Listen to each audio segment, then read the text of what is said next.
Good morning and welcome to the lovely Peak District, and we've got such a fantastic day. There is just nothing but blue sky above, and we got up at, I think my sister, who's ahead, got up about 3 o'clock this morning, came to my house. We've driven from there. We left there about, I don't know, 5:30, 20 to 6, something like that. Had breakfast outside in Hathersage and got some food at the local bakery, and now we've just started this walk, and we started at Edale, just a mile or so behind, and we're heading up to Kinder. So we're going up Grindsbook Clough up here, Grindsbrook Knoll, and then over to Kinder Low, and then down via the Pennine way. So about 9 or 10 miles, something like that. Very, very hot. When we set off, it was like 22, 23 degrees. So we've got plenty of water with us, lots of food. And it's just lovely. So my sister's actually practicing or getting a bit of training in for doing the national 3 peaks in a couple of weeks time, and I'll let her have a little talk about that later. But she's doing it for a really good charity, and I will post a link to the page just underneath, so if you could donate, that will be amazing. They're trying to raise as much money as possible. It's for a really rare form of brain cancer, I think, that affects a lot of children. So it's to go towards the research of that. So it is a really good cause. But for the moment, let's carry on this walk, and we'll get a bit more information later.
So we just got to the top of Grindsbook Clough.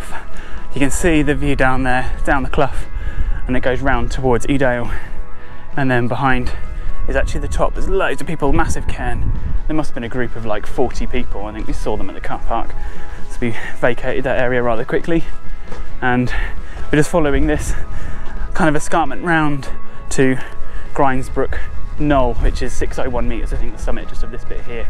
And then we'll head across over to Kinder Low, past a couple of awesome looking rock formations. But just check out this view. Got Lewes Hill and Win Hill over there. Behind, I think you can just make out Stanage Edge as well. Visibility is not perfect, it's a bit hazy, but it is gorgeous. And there's a nice breeze up here now.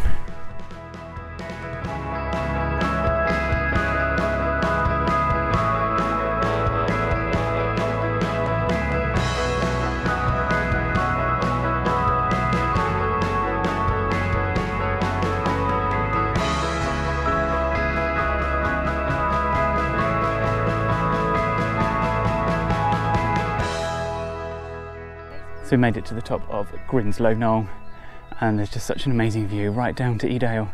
The village is just down there.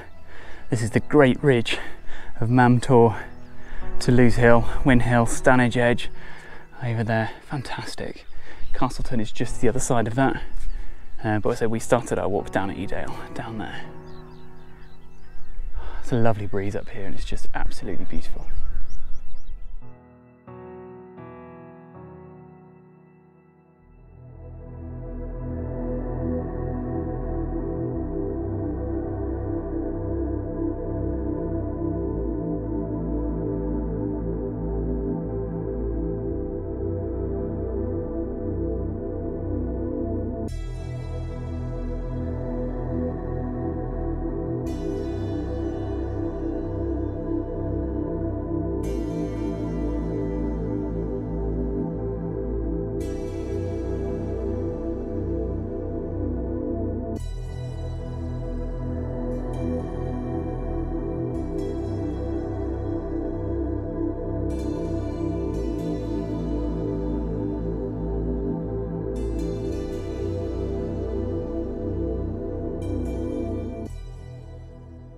So we just made it onto this fantastic area of all these eroded rocks at Crowden Tower, and the summit is actually just over there on the right, but the view down to Upper Edale is just fantastic.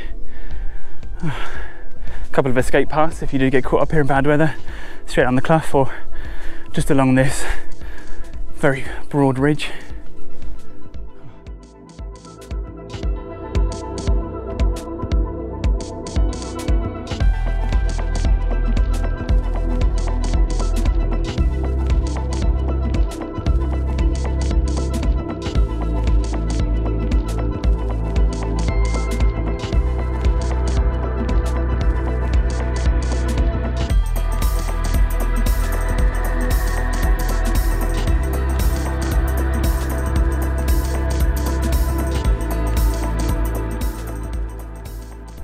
So we just passed the spectacular rock formation behind me called Pim Chair, and it really is one of the most impressive along this whole escarpment until you get to Kinder Low.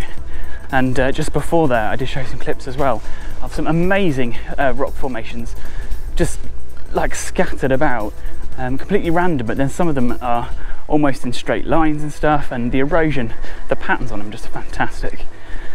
Always something of interest up here.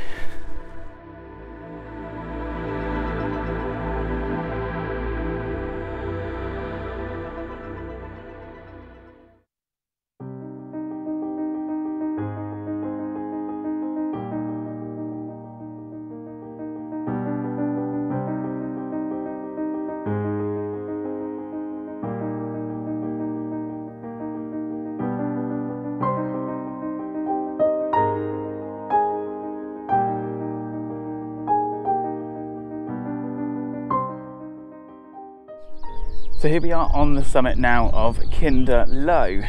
The actual true summit of Kinder Scout is about 500 or 600 meters over in that direction. You can just see the land very slightly inclines, and it's only 3 meters higher than I am at the moment, so not really worth going off the path for it. View is absolutely outstanding. You've got where we've come from, that's Pim Chair, over that away. You've got the very start of the Great Ridge. I can just see the road up to Mammut, and there's Lord's Seat over here, and then around this way lots of open moorland, Manchester all the way over there. You can see some hills as well. It must be sort of like Forest of Bowland or something like that, I don't actually know, but way over in the distance over there. And then here's the continuation of the Pennine Way, and that goes all the way over to Kinder Downfall, and then it follows the escarpment down over Mill Hill and then on towards Bleaklow. 633 metres above sea level, so it is the second highest point in the peaks, I think the same as Bleaklow Head. But we've actually got it all by ourselves for the moment. There's been about 50 or 60 people coming and going since we've been up here, and we just had some lunch, but it's really nice to have it to ourselves for now.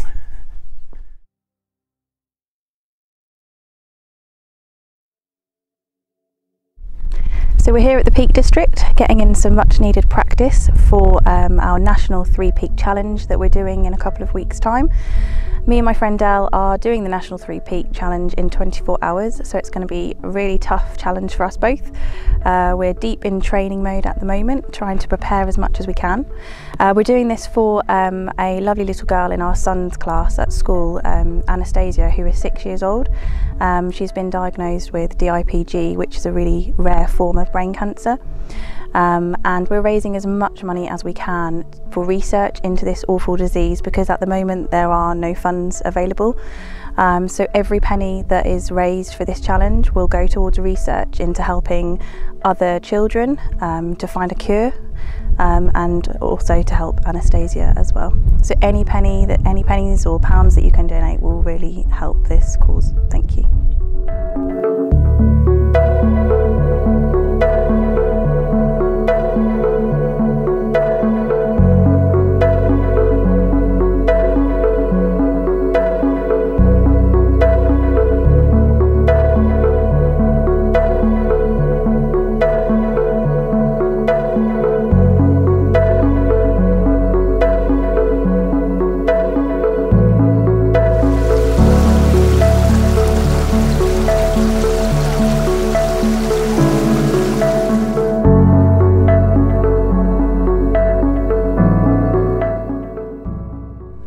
We finally made it down Jacob's Ladder, which is way up there behind me. You can see Edale Rocks actually up on the skyline.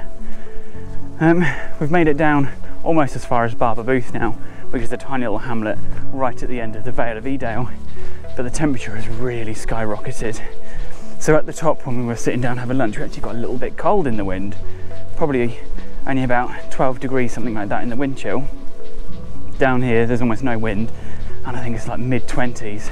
It is baking hot. So we were going to follow the Pennine Way back up and over down to Edale, but I think instead we might just follow the road as it's a little bit more direct, and we'll probably get back a bit quicker. Hopefully it's going to be a bit shaded, whereas I think the Pennine Way is more exposed to the sun. So we need to get back and cool off.